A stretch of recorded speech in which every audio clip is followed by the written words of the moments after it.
नमस्कार मंडळी. अखेर आघाडीचं घोडं गंगेत नाहलं. आघाडीमध्ये जे तीन पक्ष आहेत त्या तिन्ही पक्षांमध्ये एकवाक्यता झाली असं म्हटलं जातंय. कदाचित आज दुपारपर्यंत म्हणजे बुधवारी दुपारपर्यंत त्यांचं जागा वाटप जाहीर होईल. पण माझ्याकडे जी माहिती आहे त्यानुसार काँग्रेसला सगळ्यात जास्त जागा देण्यात आलेल्या आहेत आणि त्या जागा 105 आहेत.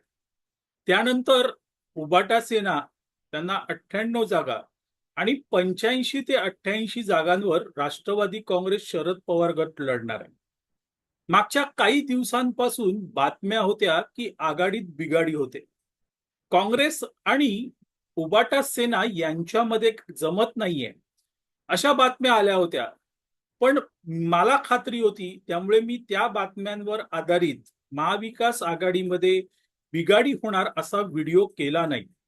कारण मला खात्री होती कितीही काही झालं तरीही महाविकास आघाडी इंटॅक्ट राहणार. ते एकत्रच लढणार. ते फुटू शकत नाहीत. कारण या आघाडीत जे तीन पक्ष आहेत त्या तिन्ही पक्षांचं एक सामायिक लक्ष आहे आणि ते लक्ष म्हणजे सत्ता. सत्ता मिळवण्यासाठीच म्हणून हे तीन पक्ष एकत्र आलेले आहेत.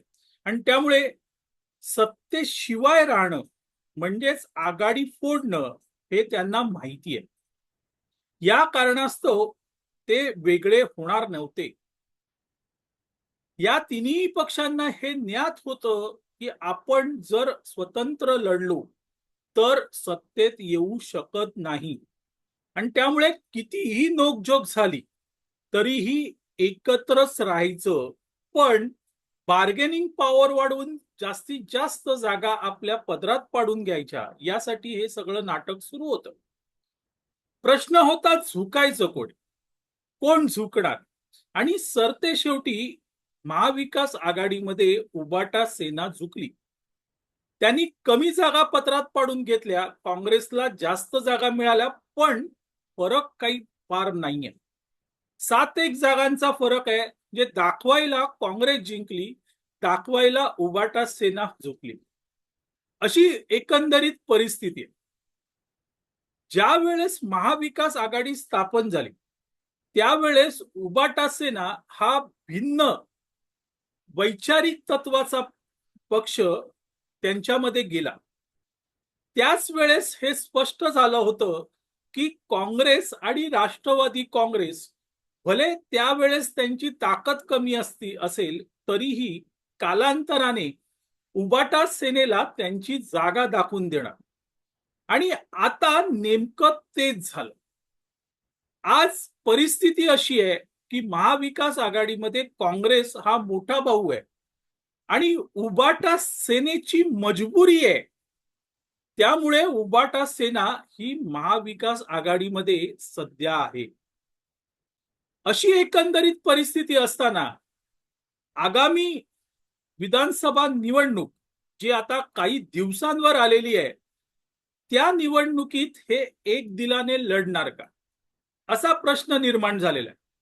तर मित्रांनो, तिथेही ते एक दिलाने लढणार. कारण त्या पक्ष आघाडीतल्या किमान दोन पक्षांना, उबाटा सेना नवीन आहे, म्हणजे राष्ट्रवादी काँग्रेस आणि काँग्रेसला हे माहिती आहे की आपण जर एक दिलाने लढलो नाही तर सत्ता मिळणं कठीण आहे. आणि त्यामुळे हे दोन पक्ष एक दिलाने लढणार. मात्र उबाटा सेना ही कुठे ना कुठेतरी या दोन्ही पक्षांची अडवणूक करणार. आणि हे खुद्द काँग्रेस आणि राष्ट्रवादी काँग्रेसलाही माहिती आहे. मंडळी, एखादा व्यक्तीचा स्वभाव असतो आणि तो स्वभाव म्हणतात ना, जित्याची खोड मेल्याशिवाय जात नाही, तसंच तो स्वभाव काही संपत नाही, जात नाही. ज्या वेळेस युतीमध्ये शिवसेना होती, उद्धव ठाकरे हे नेते होते, त्यावेळेस उद्धव ठाकरेंनी ही युक्ती म्हणा किंवा डाव सातत्याने वापरला होता. भाजपच्या विरोधात कोणतरी अपक्ष उभा करायचा, त्याला पाठिंबा द्यायचा. भाजपचे उमेदवार पडतील हे बघायचं, हे सातत्याने उद्धव ठाकरे करत आलेले. आणि त्यामुळे मित्रांनो, काँग्रेस आणि राष्ट्रवादी काँग्रेसला देखील हे ज्ञात आहे की जरी उद्धव ठाकरे आज आपल्या सोबत आहेत, तरीही ते आपले उमेदवार पाडण्याचा प्रयत्न करणार. पण काँग्रेस राष्ट्रवादी काँग्रेस जे पारंपरिक एकमेकांचे मित्र आहेत, ते मात्र एकमेकांना धरून राहणार.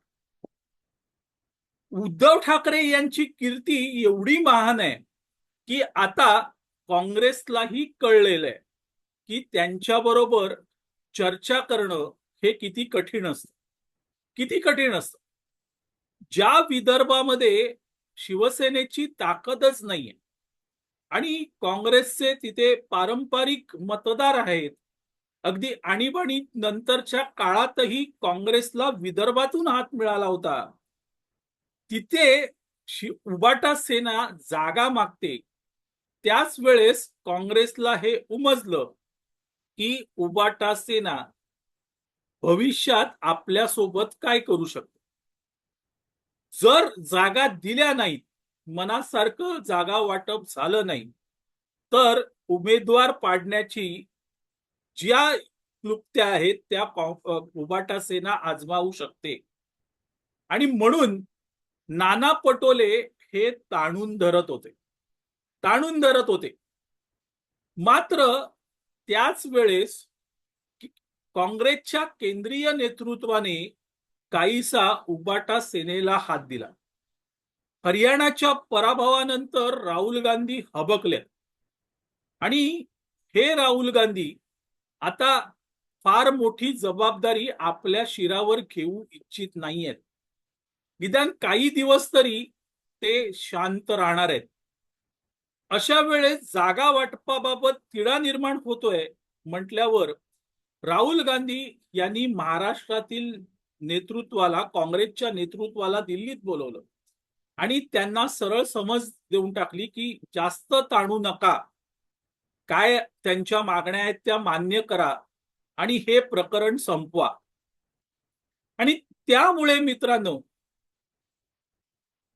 थोरात यांना समन्वयाची भूमिका दिली. नाना पटोले समन्वयक नव्हते का? तर निश्चितच नाना पटोले सुरुवातीपासून समन्वयकाची भूमिका बजावत होते. पण ज्या वेळेस उबाटा सेनेने काँग्रेसच्या गळ्याला हात घातला, म्हणजेच विदर्भात जागा मागितल्या, त्यावेळेस नाना पटोले हे पेटून उठले. आणि एका मीटिंगमध्ये काय झालं हे आपण सगळे जाणतो. अशा वेळेस नाना पटोले ठाम भूमिका घेत असताना काँग्रेसचं नेतृत्व हे काहीसं डळमळलं आणि ते डळमळलेलं काँग्रेसचं नेतृत्व हे उबाटा सेनेच्या पथ्यावर पडलं आणि त्यामुळे काँग्रेसने काहीसं नमतं घेतलं, काहीसं नमतं घेतलं. पण अट होतीच की आता महाविकास आघाडीमध्ये आपणच मोठे भाऊ आहेत आणि त्यामुळे काँग्रेसला जास्तीत जास्त जागा मिळायला पाहिजे, हे मात्र काँग्रेसने अगदी नीट बघितलं. मग भले त्या 5-10 जागा जास्त असतील, पण आपण मोठे आहोत हे उबाटा सेनेला त्यातून दाखवून दिलं. आणि उबाटा सेनेकडे पर्यायच नव्हता मित्रांनो, पर्यायच नव्हता. त्यांना तिथे झुकावं लागलं. आता एक गोष्ट महाविकास आघाडीमध्ये निश्चितच होईल आणि त्याची दाट शक्यता आहे. आणि ती गोष्ट अशी आहे मित्रांनो की या सगळ्यामधून अलिप्त राहिलेले शरद पवार हे आपला स्ट्राईक रेट वाढवायच्या मागे लागलेले आहेत. आणि उद्या असंही चित्र दिसू शकतं की जास्त जागा काँग्रेसने घेतल्यात, उबाटा सेनेने घेतल्यात, सगळ्यात कमी जागा या शरद पवारांनी घेतलेल्या आहेत. पण शरद पवार हेच मोठे आहेत.